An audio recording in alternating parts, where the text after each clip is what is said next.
Hey Margaret.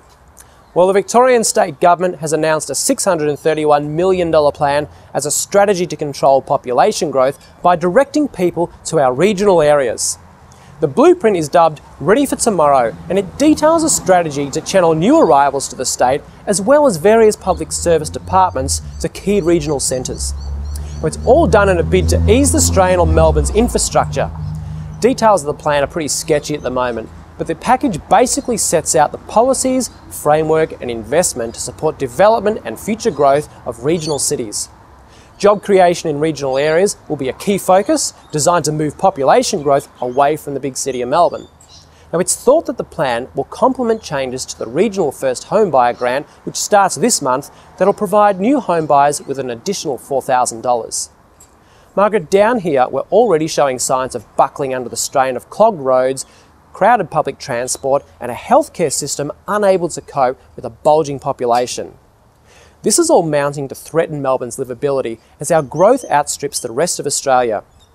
Now, if you ask me, it's high time we started getting used to the idea of investment into our regional areas or face the fact that housing will become even more expensive and the strain on infrastructure in Melbourne will get even worse. Back to you, Margaret. Margaret, according to the ABS, the number of first home buyers in South Australia has fallen to its lowest level in more than 5 years.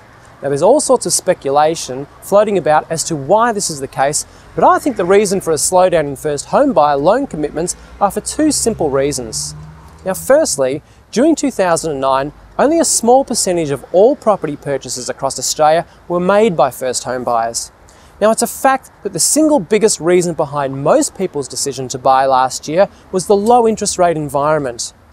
I think it's reasonable to assume that the rising interest rates might have the reverse effect. Now, secondly, most first home buyers wanting to get into the market took advantage of the generous grants when they were on offer last year. Now, having said all that, there's still plenty of activity in the southern shire of Onkaparinga. This area is boasting the title of the state's home building hotspot, fueled by a population growth rate of 3.5% higher than the national average.